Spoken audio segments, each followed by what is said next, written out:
前在 Threads 上有一则妈妈的贴文引起不少家长注意。她写道，女儿在睡前突然哭着说屁股很痒。一开始她并没有特别警觉，只以为是皮肤刺激或闷热不舒服，照平常经验帮孩子擦了药膏，希望能止痒，但情况没有改善。后来她再试帮女儿上药时，低头仔细看了一下，却发现肛门附近有白色细细的东西在蠕动。仔细一数，大约有3到4条。那一瞬间，她立刻意识到这并不是单纯的皮肤问题。她在贴文中写道，自己第一个想到的就是摇虫。这位妈妈本身是护理师，当下立刻带着孩子到药局买药处理，也把这段经历分享出来，提醒其他家长不要忽略孩子反复出现的肛门瘙痒。她在贴文最后特别提到一句话，贴屁股是真的有它的道理。看起来只是一则日常育儿记录，却点出了很多家长其实不知道的一件事。在现在这样卫生条件看似良好的环境下，摇虫其实从来没有消失。很多人看到这类新闻，第一个反应往往是震惊，甚至会直觉怀疑是不是吃到不干净的东西。但站在检验科的角度来看，这其实是一个非常典型却常常被忽略的寄生虫感染案例。摇虫 Enterobius vermicularis 是一种体型很小的线虫，成虫大约8到13毫米，体色白色或淡粉红色，外形细长，像线头一样。它最常居住的地方不是胃，也不是小肠，而是大肠末端与直肠附近。成虫在显微镜下可见前端有3片唇，角壳皮层衍生成肥厚的头翼，具有明显的葫芦状食道与球状食道球。雌虫体长8到13乘以 0.3 到 0.5 毫米，尾端呈明显针尖状，阴门开口位于体表前1/3的腹面处。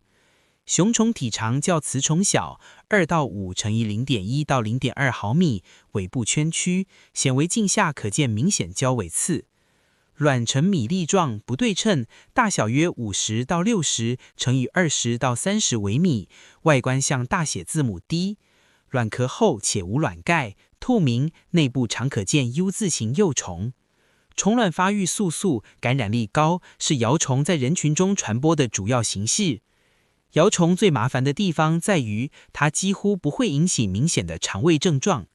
多数孩子不会肚子痛，也不一定会拉肚子，所以家长很难第一时间联想到寄生虫。真正最典型也最常见的症状，其实只有一个，就是夜间肛门瘙痒。为什么偏偏是晚上？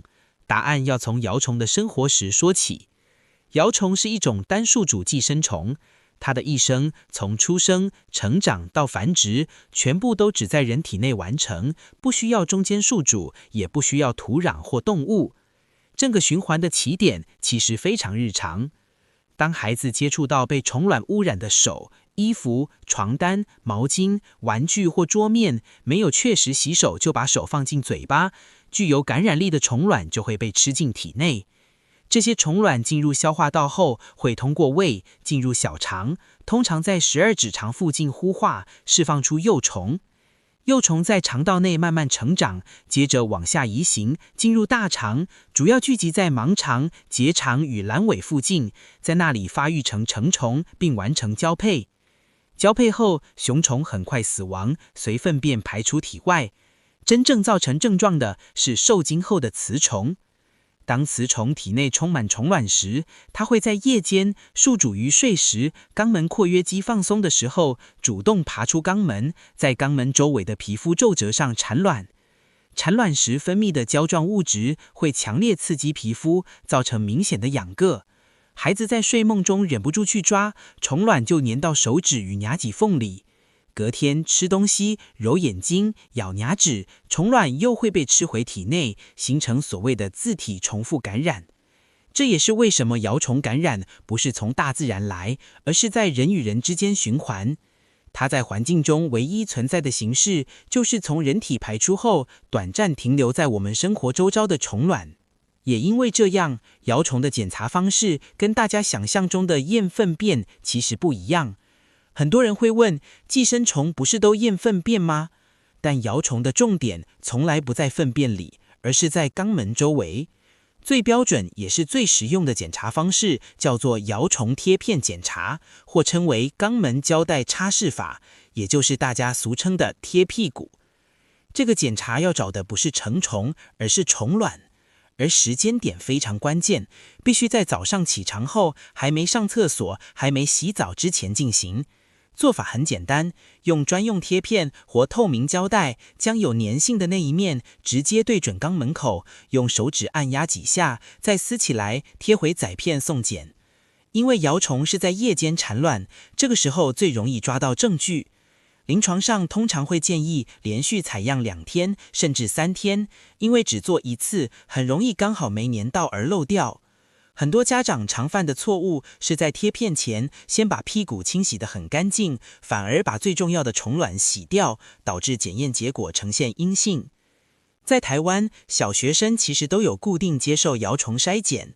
依照规定，小学1年级与4年级，学校会发放摇虫贴片，由家长在家中协助孩子于清晨采样，再交回学校送检。这也是为什么很多人小时候对贴屁股这件事印象深刻。对乙检师 QQ 来说，每年这个时候就有看不完的摇虫贴片，这也是乙检师最头痛的时候。请各位家长记得，我们要抓的是肛门皱褶上的虫卵，不是要检查粪便本身。如果你贴了一坨便来的话，显微镜下只会看到一团黑，什么都看不到，我们检验科是会含泪退件的哦。那如果真的确诊了摇虫怎么办？好消息是，摇虫并不难治。常见的治疗方式是口服驱虫药，像是 mebendazole 或 albendazole。虽然药局买得到药，但建议还是经由医师诊断后开立。标准做法是服用1次，2周后再服用第2次。因为药物对虫卵有限，第2剂是为了清除第1轮孵化出来的新虫。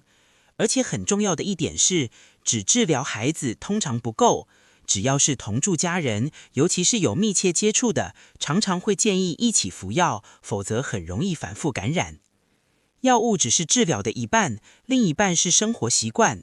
在治疗期间与之后，勤洗手，剪短牙齿，避免咬牙齿，内裤与床单用热水清洗，不共用毛巾，这些都很重要。很多再感染的案例不是药没用，而是环境里的虫卵没有清干净。讲到这里，很多人会问，那摇虫在台湾到底多不多？目前台湾没有疾管署每年更新的全国摇虫盛行率，因为摇虫不是法定通报疾病。但根据研究资料，在都市学龄前儿童中，感染率大约落在 0.2% 到 0.6% 左右。在全台小学生的大型调查中，平均约 2.4%， 在部分偏乡地区，则还可见 3% 到 4% 以上的感染率。